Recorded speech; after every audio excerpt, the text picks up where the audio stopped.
FBI released Crooks's body for cremation 10 days after July 13th.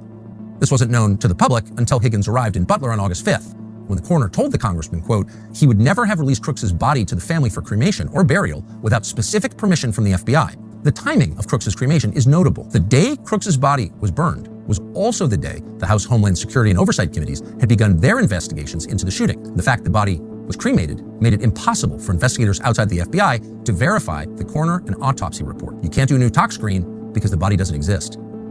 According to Higgins, quote, this action by the FBI can only be described by any reasonable man as an obstruction to any following investigative effort.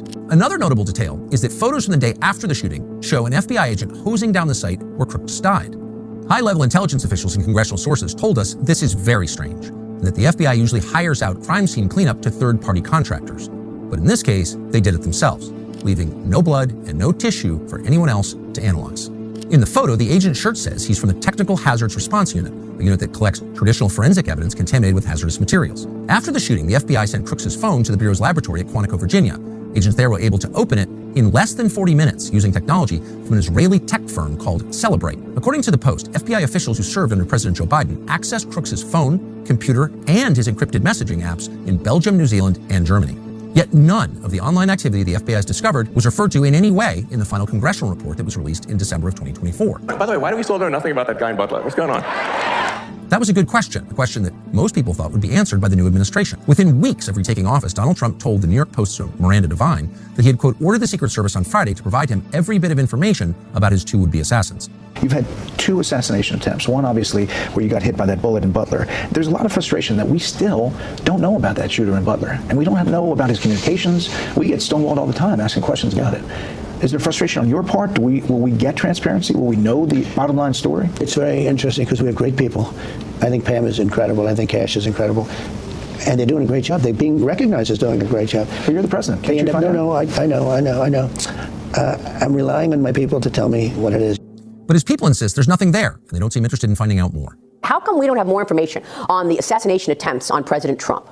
There's 2 reasons, 2 open, ongoing prosecutions. But we have personally invested our time in making sure that we have looked at any possible international connections to terrorism and adversaries alike. And we've both been down to Quantico. We've both done the laboratory testing. We've both seen the explosives analysis. We've both seen the firearm and physically held it. We are all in on these investigations. Are we going to be surprised at what you learned? You know what, Maria? Cash is not kidding. We've been personally briefed extensively on every single detail, nugget, tendril of this case.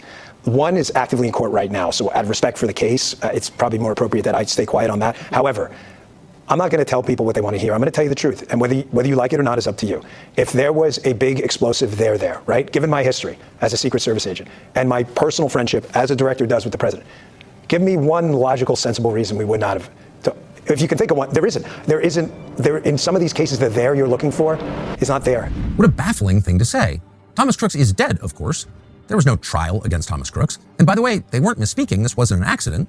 We know that because the director of the FBI said the same thing once again under oath in front of Congress in September. Well, your predecessor sat right there in that seat a couple years, last year in a committee hearing. I asked him a very detailed question about Matthew Thomas Crooks, the shooter responsible for the assassination attempt on President Trump's life. I did get an answer from Chris Wray that day, and I submitted written questions to the FBI and into the record of this committee. And I want to resubmit those questions today because I think we are still awaiting answers to those questions. So, Mr. Chairman, I'd like to submit them for the record, please. I'd like to ask you, sir, and the FBI, under your leadership, would you please respond to these questions, and can you commit to doing that? As soon as the trial's over.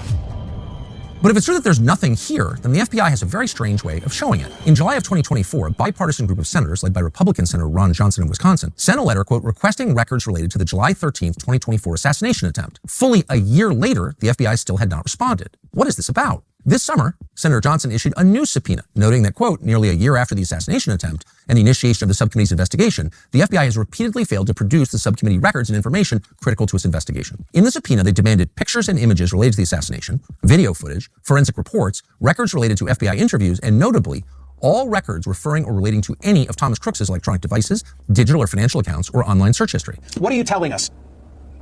I am totally unsatisfied. I am totally unsatisfied. You had a person with a modern rifle, modern scoped rifle at 130 yards who shot at the former commander-in-chief of the United States and a guy who was going to be, by all accounts at that point, the future commander-in-chief. And then they tried to kill my father 8 weeks later, at his golf course in Palm Beach County, a golf course that I run every single day. I am totally unsatisfied that we have one picture of that shooter. The guy looks like he was 14 years old in the picture. We know nothing about him. We know nothing about him. Right? And I am totally unsatisfied with the result, and I think a lot of America is unsatisfied with the result, and I think we better get to the bottom of exactly what happened. Are you telling me there's a conspiracy here that you believe that Eric Trump believes resulted in the assassination attempt? Yes, I think they tried to kill my father because they did not want his voice on that stage